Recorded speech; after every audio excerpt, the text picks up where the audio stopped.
안녕하세요. 반갑습니다. 로고스 논술구슬학원 강사 조경미입니다. 자, 이번 시간에는 숭실대학교 인문계열의 논술의 모든 것에 대해서 안내 말씀드리고 그리고 수업을 시작을 해보도록 할게요. 일단 수능 직후에 시험을 보러 가는 학교이기 때문에 사실은 최저 충족도 정말 엄청 중요합니다만 시험을 좀 미리미리 준비를 해놔야 된다는 그런 마음의 부담이 좀 큰 학교라고 볼 수 있겠죠. 저는 이런 사람이고요. 중요한 거는 여기서부터 시작입니다. 숭실대 인문계열은 수능 바로 다음날 시험을 치르게 됩니다. 그러니까 수능 보고 나서 그날 저녁에 여러분 가채점 하실 거죠? 덜덜 떨면서. 그리고 채점을 했는데 본인이 최저가 딱 맞았다. 그러면 예 하면서 다음날 아침에 시험 보러 가는 겁니다. 경상계열은 오후고요. 인문계열이 오전이거든요. 그러니까 논술시험 보는 학교들 가운데서 수능 다음에 보는 학교들로는 가장 빠른 학교가 바로 숭실대라고 볼 수 있겠죠. 그래서 이 학교는요. 일단은 최저가 정말 힘든 학교 중에 하나잖아요. 탐구 2개 평균인데다가 영어도 쳐주지 않는 데다가 우리 입장에서 너무너무 부담스러운 거야.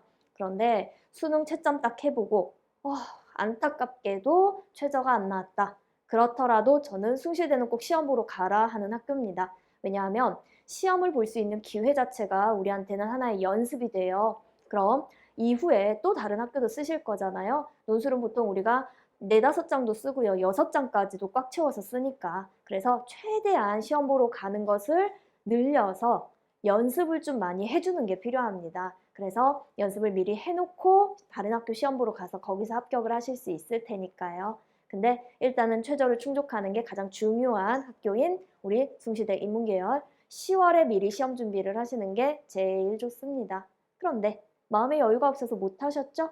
그러면 수능 저녁, 아마 여러분이 수능 저녁 날 이걸 많이 보실 것 같은데요. 힘내십시오. 이거 하나라도 보고 답안을 써보고 그러고 시험 보러 가면 좋은 소식 있을 겁니다. 숭실대 인문이 선발하는 인원은 다음과 같이 보통은 한 4명 내외에서 7, 8명 정도까지, 그러니까 굉장히 좀 적은 숫자처럼 보일 수 있어요. 그런데 과들 자체가 다 나름 인기 있는 과들이다 보니까 여러분이 가고 싶은 과들이 분명히 이 안에 하나는 있을 겁니다. 그리고 과 옆에 별 달려 있는 데는 교직 기수가 가능한 과였다는 거를 참고하시면 적절하겠습니다. 자, 우리한테 제일 중요한 거는 숭실대 인문계열이 과연 논술 전형을 어떤 식으로 적용하는지, 그리고 내신 반영은 어떻게 하고 있는지 이런 부분이죠. 궁금하시죠? 논술 60에 학생부 교과가 40이 들어가거든요. 근데 선생님 교과가 40인데요. 과연 내신 점수를 제가 좀 불리한데 뒤집어 엎을 수 있을까요? 혹시나 1, 2등급 대 학생들이요. 그러니까 올 1, 2등급의 학생들이 숭실대를 굳이 논술로 지원을 할까요? 저라면 학종이나 교과로 지원을 할 겁니다. 그게 훨씬 편하니까. 경쟁률이 더 낮잖아요. 자, 3, 4등급 대 학생들은요. 1등급에 비해서 점수가 거의 크게 깎이지 않습니다. 이 범위는 평상시에도 해년마다 항상 합격생의 평균선의 범위에 들어갑니다. 그리고요. 5, 6등급은요. 항상 합격할 수 있는 범위는 아니었었을 수도 있지만 노력 여하에 따라서 3, 4등급대의 학생들을 충분히 뒤집어서 합격하는 그런 성적대이기도 하다라고 생각해 주시면 될 것 같아요. 물론 이제 7등급 이하로 내려가면은 1등급의 점수의 절반 수준밖에 안 되기 때문에 내신의 불리함을 극복하기가 사실 쉽지는 않습니다. 그런데 정말 논술을 잘한다 하면은 내신이 뭐가 의미가 있겠어요? 논술 점수에서 거의 만점에 가까운 60점 만점의 합격선이 3, 40점대의 커트라인으로 만들어지는 경우가 대다수였거든요. 그러면 60점에 거의 근접한 점수가 나오면 당연히 요 내신에서의 불리함은 그대로 뒤집어 엎을 수가 있게 되겠죠. 그러니까 여러분들 논술이 가장 중요하다. 논술 전형에서는 이거를 꼭 기억을 하시고 본인이 가지고 있는 불리함을 극복하기 위해서 답안을 정확하게 어떻게 써야 되는지를 숙지하고 시험 보러 가시면 가장 좋겠습니다. 국수형사 전과목 반영을 하고요. 각 과목의 이수 단위를 고려해서 반영합니다. 그러니까 국어 예를 들어 3단위 그러면 2등급 그러면 3 곱하기 2는 6 이런 식으로 숫자 계산이 조금 복잡해지거든요. 그럼 어떻게 해야 되겠어요? 여러분이 하나하나 손으로 계산하기에는 시간도 많이 걸리고요. 조금 귀찮기도 하고요. 실수할 수 있으니까요. 학교의 홈페이지에 들어가가지고 거기에서 내신 산출 계산식을 이용을 하시거나 입력만 하면 됩니다. 아니면 학교 선생님한테 선생님 숭실대학교 내신 반영 방식에 따라서 제 성적이 얼마인지 궁금합니다 라고 여쭤보면 알려주실 거예요. 프로그램이 있으니까요. 공통과 일반 선택 과목 80 들어가고요. 진로 선택이 20 반영이 되는데 진로 과목의 경우에는 A, B, C 등급이 각각 1, 2, 3등급과 동일한 점수를 받게 됩니다. 그리고 인문계에서는 국어, 영어, 수학, 사회 가운데에서 국어, 영어의 비중이 수학과 사회의 비중보다 훨씬 크게 들어갑니다. 그러니까 제가 이제 가장 답답할 때가 학생들이 선생님 제가요 막 6등급이 있는데요 8등급이 있는데요 떨어져요? 라고 물어보면 야 그걸 내가 어떻게 알아? 이렇게 말하게 되는 거예요. 왜요?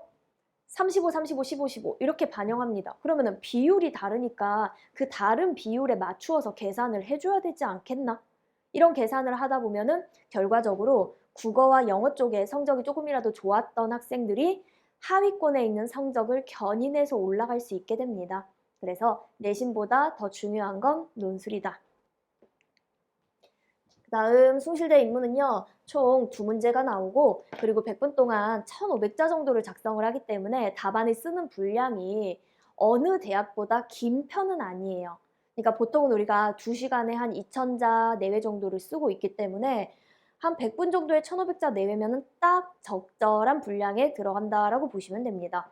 그리고 1번과 2번이요. 제시문을 공유하고 있어요. 일부의 제시문을 공유합니다. 그러면 1번 풀고 쉬었다가 2번을 풀고 이렇게 푸는 문제가 아니라 1번과 2번을 연달아서 함께 푼다라고 생각하고 접근을 하는 게 훨씬 더 적절하겠죠. 그래서 문학작품 등장합니다. 시 자주 나오는 편이었고요. 그리고 사파가 출제가 되는 경우도 있었습니다. 시각자료로는 그래프, 그림 등등등 간단한 수준에서 분석하는 자료들이 빈출되고 있고요. 제시문은 보통 한 6, 7, 8개 정도 이렇게 나오고 있습니다. 거의 대부분이 유사한데 우리가 2020학년도 이후부터 문제 유형이 조금 변화가 있었기 때문에 그걸 염두에 두면서 시험 준비를 하시면 적절하겠습니다. 자, 첨삭은요. 온라인 첨삭 프로그램 소개하는 란을 통해서 어떻게 사용하는지 숙지하실 수 있을 거고요. 우리의 강의는 첫 번째 강의에서는 짧게 과연 여러분들이 시험 보러 갔을 때 합격하는 답안을 쓰려면 어떤 포인트를 기억을 해야 되는지 안내 말씀을 좀 드리겠습니다. 그리고 두 번째로는요. 2021학년도 모의 문제를 가지고 한번 점검을 해볼게요. 2021 모의와 2022 모의가 거의 유사한 패턴을 가지고 있습니다. 그래서 제가 이제 모의 문제를 통해서 여러분에게 문제를 어떻게 풀어야 되는지 안내를 드릴 테니까요. 혼자서 수시 문제도 한번 풀어보고 시험 보러 가시면 가장 좋겠습니다.